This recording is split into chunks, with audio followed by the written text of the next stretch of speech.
यदि गाय घर में पाली जाए या गौशाला खोली जाए और गौओं की सेवा की जाए, जिनके पास अर्थ है, भाव है, भगवान स्वयं श्री कृष्णचंद्र जी ने गौ सेवा स्वीकार की, गौवें चराई।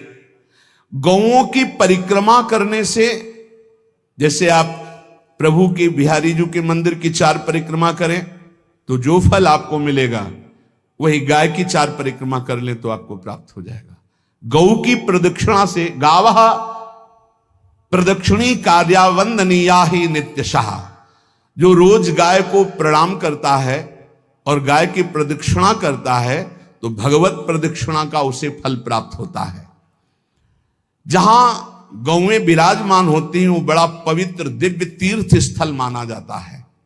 गौएं जहां विराजमान रहती, गौशाला में भजन करे तो कई गुना बढ़कर के प्राप्त होता है। स्वयं ब्रह्मा जी ने गौओं को दिव्य गुणों से विभूषित बनाया है। गाय के गोबर से जहां लेपा जाता है वहां जिस देवता का आवाहन करोगे वही देवता आकर विराजमान हो जाएगा। अपवित्र भूमि में भी यदि गाय के गोबर का लेप कर दिया जाए तो परम पवित्र मानी जाती है। गाय बहुत पवित्र, जहां वो बैठती है, जहां वो मूत्र त्याग करती, गोबर त्याग करती, वो स्थान तीर्थ तुल्य पवित्र माना जाता है। भगवान जब गाय के पीछे पीछे चलते तो गोरज उड़कर उनके मस्तक पर विराजमान होती, उनके मुखार बिंद पर विराजमान होती। बाल गोविंद के अनिष्टों को दूर करने के लिए गाय के पूंछ को उनके ऊपर से झाड़ा देती थी मैया। जब गुरुमंत्र वैदिक सिद्धांत से दिया गया था पहली बार तो पंचगव्य पिलाया गया था। कितना भी बड़ा पापी हो, अगर पंचगव्य पिलाया जाए तो वो वैदिक मंत्रों को स्वीकार करने लायक हो जाता है, पवित्र हो जाता है। पंचगव्य में 5 चीजें गाय की होती है। गाय का मूत्र, गाय का गोबर, गाय का दूध, गाय का दही और गाय का घी, ये 5 मिलाकर पंचगव्य पिलाया गया था। पहली बार जब वैदिक मंत्र दिया गया था तो पंचगव्य बनवाया था गुरुदेव भगवान ने संन्यास, और वो पिलाया था। ये पंचगव्य पिलाने से अपवित्रता का नाश होकर पवित्रता का संचार होता है। इसलिए धन्य है उनका जीवन जो गौ सेवा परायण है भगवत भाव से। गाय में साक्षात भगवान का भाव रखकर गौ सेवा करते हैं। यदि घर में गाय बंधी है और भूखी है और प्यासी है तो तुम्हारे सारे पुण्य नष्ट हो जाएंगे। अगर घर में रजस्वला कन्या बहुत काल तक है और उसका विवाह आप नहीं कर रहे हैं तो आपके सारे सुकृत नष्ट हो जाएंगे। यदि घर में ठाकुर जी विराजमान है और कर का पहनाया हुआ माला सुबह तुमने देख लिया तो तुम्हारे सारे पुण्य नष्ट हो जाएंगे, क्योंकि शयन कराते समय तुमने उतारा नहीं, अर्थात तुम सेवा में प्रमाद करते हो। तो देवताश्च निर्माल्य हंति पुण्यम पुराकृतम, जैसे सुबह श्रृंगार किया तो रात्रि के शयन के समय वो हटा लेने चाहिए माले। जब हम शयन कराते हैं तो भले पुष्प शैया पे शयन कराएं पर माला नहीं धारण कराएं। श्रृंगार का माला अगर दूसरे दिन दर्शन किए क्यों पहने ठाकुर जी तो तुम्हारे सुकृत नष्ट हो जाएंगे। गाय बंदी हो घर में, वो प्यासी है और भूखी है, तुम्हारे सुकृत नष्ट हो जाएंगे। यदि गाय हरी हरी घास चर रही कहीं और तुमने डंडा ऊपर प्रहार किया और लाठी मारी तो तुम्हारे पितर खोपड़ी के बल नरक जाने के लिए तैयार हो गए, ये लिखा है। इसीलिए क्या भारत से कहीं किसी की तुलना हो सकती है जहां गौ को माता की पदवी दी गई, जहां गौ को हम आराध्य देव के रूप में मानते हैं, आराधना करते हैं। गौ रक्षा, गौ सेवा, ये बहुत बड़ा इसमें छुपा हुआ है। स्वयं भगवान अवतरित होकर गौरव, जब गाय के रूप में पृथ्वी रमाती तो भगवान का अवतार हुआ है। बड़ा विचित्र समय आता चला जा रहा है कि अब आधुनिक यंत्रों की ऐसी सेवाएं हो गई बड़ी बड़ी कि अब ना बैल की जरूरत है और ऐसे दूध की महंगाई बन गई कि अब देसी गाय 2 लीटर 3 लीटर 4 लीटर और ऐसी ऐसी कि 20-20 25-25 लीटर दे तो कौन देसी गाय को। तो गौओं का सेवा का भावना शास्त्र आज्ञा करता है, जे ही तुम्हारे गृहस्थ में घरों में पहले होता था, अब तो भगवान जाने, जे ही पहली रोटी तवा में गई तो वो निकाल करके पक्की रखी जाती थी गौ ग्रास के लिए, पहला रसोई में। तो इसमें लिखा प्रतिदिन स्वभोजनम, पहले स्वयं भोजन न करके गाय के लिए ग्रास निकालना चाहिए।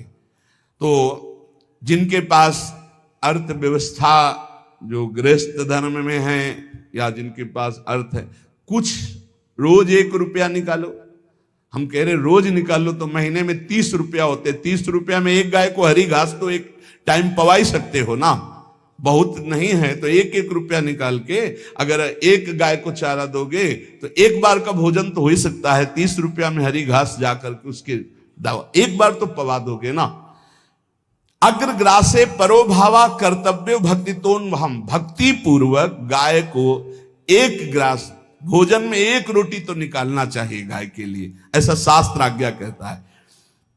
जो ऐसा करता है तो अकृत्वा स्वयमाहारम कुर्वन् नाप्नोति दुर्गतिम, अपने आहार से 1 रोटी निकालकर गाय को देता है और स्वयं 3 रोटी भले पाले, 1 रोटी गाय को दे दी तो बोले उसकी दुर्गति नहीं होगी, अर्थात उसके अंदर भाव बढ़ता चला जाएगा वो भगवान की भक्ति में। और तेनाग्नयो हुता सम्यक पितरश्चापि तर्पिताः देवास पूजितास तेने यो ददाति गवान्हिकम, जो प्रतिदिन गौग्रास निकालता है, अर्पित करता है तो उसको अग्निहोत्र करने का फल मिलता है, उसके पितरों को तृप्ति मिलती है और समस्त देवताओं के पूजन का फल मिल जाता है जो गौग्रास निकालता है।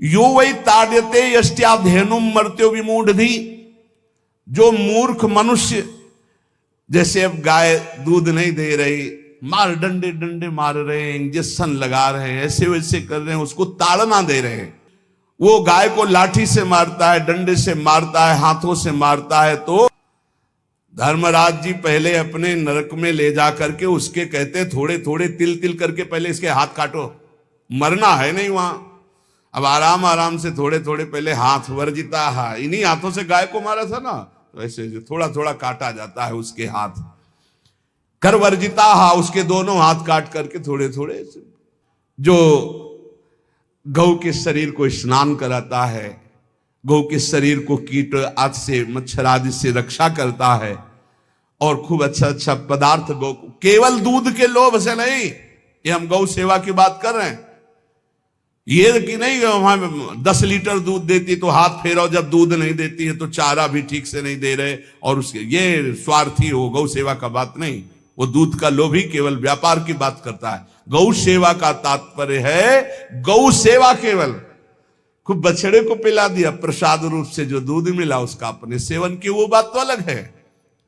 अब बछड़े को तो जरा सा केवल पिन्हाने के लिए कर दिया और खूब सारा दूध लीटर में नाप करके जा रहा है और उस समय तक तो खवाओ पियाओगे ही खूब अच्छे से, उसके बाद जब दूध देना बंद किया तो उसका आदर सत्कार खत्म, खोल के बाहर ऐसे वो प्लास्टिक खाते घूम रही है, तो ये गौ सेवा नहीं मानी जाएगी, वो स्वार्थ पूर्ति मानी जाएगी। जो सदैव गौ सेवा करता है, उसके डांस मच्छर हटाता है, स्नान कराता है, पीठ में हाथ फेरता है, उसके पूर्वज जो पितर होते हैं वो नाच पड़ते हैं, उनका मंगल होना शुरू हो जाता है कि हमारे वंश में गौ सेवक पैदा हुआ, बड़ा भाग्यवान है और वो गौ के द्वारा हमें तार देगा, ऐसा भाव। गौ सेवा हमारे सनातन धर्म में बहुत बड़ा स्थान गौ सेवा का है। पर एक बात ध्यान रखें, इन सब सेवा का फल है भगवान के चिंतन में निरंतर वृत्ति डूब जाए, हमारी एक एक वृत्ति एक एक क्षण भगवान के चिंतन में डूब जाए। अगर नहीं तो हम आपको उत्तर दे रहे हैं। कल प्रश्न हुआ था कि क्या गौ सेवा के बिना मुक्ति मिल सकती है? क्या महाराज नृग जैसा कोई गौ सेवक हुआ है दानी? भागवत में पढ़ लेना, करोड़ करोड़ गायों को, करोड़ों गौशालाएं थी, एक दो नहीं, इसलिए कह रहे हैं करोड़ों शब्द कि आप उसको कहीं ज्यादा ना समझें। पृथ्वी के कोई भूमि के कण गिन सकता है बारिश की बूंदे गिन सकता है, लेकिन महाराज नृग की गौएं जितनी दान की गई वो गिनी नहीं जा सकती थी, ऐसा वर्णन आता है। अरबों अर्बुद गौओं की सब स्वर्ण से अभिषिक्त करके ब्राह्मणों को दान करना। इतने बड़े गौ सेवक, इतने बड़े दान करने वाले, एक चूक हो गई, ना दान लेने वाले तपस्वी ब्राह्मण की गाय किसी अन्य ब्राह्मण को दान कर दी। और वो ब्राह्मण ने जब गाय देखी, बोले मेरी गाय चुरा ली। बोले महाराज नृग ने दी। महाराज नृग से कहा मेरी गाय है, तो उन्होंने कहा गौशाला में आ गई होगी, आपको 10,000 गौवें देते हैं, आप अपनी गाय। बोले मैं प्रतिग्रह नहीं लेता। जिसने दान लिया था उसने कहा गाय यही लेके जाऊंगा, तो उनका आप गाय छोड़ दीजिए, आपको 10,000 गाय देते। बोले नहीं लूंगा। बस अनजाने के अपराध ने गिरगिट बना दिया था, कुएं का गिरगिट। पर भगवान बड़े कृपालु हैं, गौ सेवक थे, इसलिए गोविंद द्वारिकाधीश जी ने उनका उद्धार किया। सब साधन का फल है अच्युत भावना से युक्त होकर, भगवत भावना से युक्त होकर निरंतर भजन करते हुए सेवा परायण रहो, चराचर जगत की सेवा परायण रहो। भजन करना ही सबसे बड़ा परम धर्म है। हम सब सेवाएं करें जगत की, लेकिन अंदर से राधा राधा राधा, गोविंद गोविंद गोविंद गोविंद, आनंद आ जाएगा। तन से सेवा करो, मन से भगवान के चिंतन, मामनुस्मर युद्ध से, भगवान के चिंतन में रहो। सेवा और व्यापार में अंतर होता है। गौ सेवा के बहाने से धन का जो दान लेना है और उसका अपने में प्रयोग करना, मैं पितरों सहित नरक जाना है, लिख लो।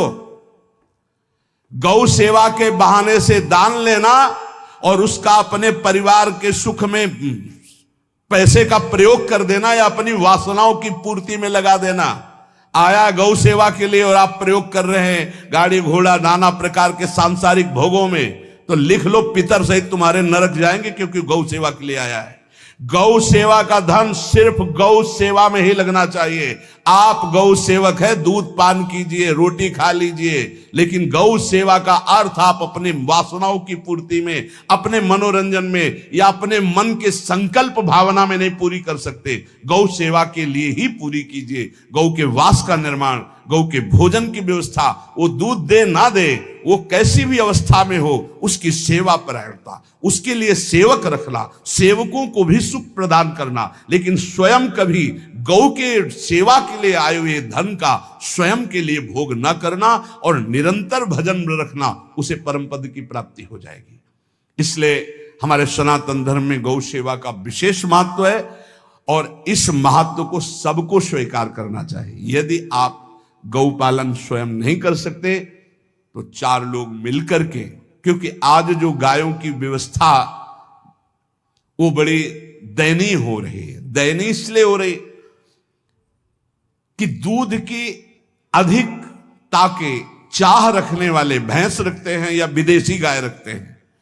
अपनी भारतीय जो देसी गाय है वो उतना अधिक नहीं देती कि 40 लीटर 30 लीटर 25 लीटर, बहुत अधिक देगी तो 5 और 8 लीटर। देसी शुद्ध गाय अपनी जो है वो 8-10 लीटर, बहुत जब व्यवस्था हो। नहीं तो अपने गांव में तो देखा है 2-2.5-3 लीटर से ज्यादा नहीं देंगे, 1.5 लीटर इधर 1.5 लीटर उधर, या बहुत हुआ तो 2 लीटर 2 लीटर, पर वो स्वर्णिम दूध होता है। जो दूध की चाह रखने वाले जन थे अब वो गायों को नहीं रखते, देसी गायों को कोई बिरला ही रखता है। अब पहले बैलों की जरूरत होती थी, गाय बछड़ा दिया तो आनंद होता था कि किसानी के काम में। अब तो ट्रैक्टर है तो बैलों की जरूरत नहीं। अधिक दूध के लिए अरे अब तो पशुओं की जरूरत नहीं, केमिकल से दूध बन रहे हैं, टैंकर के टैंकर। तो फिर हमारी जो गायें हैं उनकी बड़ी दुर्दशा हो रही। तो हमें चाहिए कि जो गृहस्थ जन हैं, धनी मानी जन हैं, या जिनके पास शरीर व्यवस्था, बौद्धिक स्तर सेवा परायण, अर्थव्यवस्था, वो थोड़ा 4 गाय की व्यवस्था करके उनकी सेवा करें, क्योंकि हमारे सनातन धर्म का स्वरूप है। जहां मां पदवी दी गई है गांव को, गौ माता कहा गया है। गौ में समस्त देवता विराजमान है। गौ का बहुत बड़ा महत्व वर्णन किया गया धर्म शास्त्रों में। यहां तक कि जब कोई ऋषि नाराज होता था तो आगे गाय करके जाया जाता था तो क्षमा हो जाती थी। गाय को देखते ही वो क्षमा कर देते थे। बहुत महिमा वर्णन की गई है गौ की। इसलिए जिसको भी अगर नहीं अर्थव्यवस्था है तो एक रोटी तो निकाल सकते हो ना।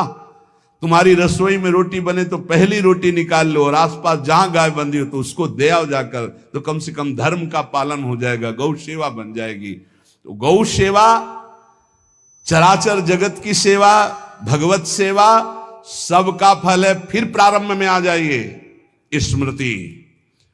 योगी हो तो चित्त की वृत्ति का निरोध करके परमात्माकार, ज्ञानी है तो चित्त वृत्ति का लय करके स्वरूप स्थित, भक्त है तो एक एक वृत्ति सावई मनः कृष्ण पदार विंदयो, भगवान के चरण में, भगवान के नाम में, भगवान के रूप में, भगवान की लीलाओं में। स्मृति अगर नहीं तो सब साधन अधूरा, और स्मृति तो हर साधन पूरा। इसलिए एक बार कमर कस लो, चाहे जगत की सेवा करो, चाहे जिस कार्य में लगे हो, तुम्हारी स्मृति प्रभु में लगी हो। स्मृति के बिना हम जीवन का कोई महत्व नहीं समझ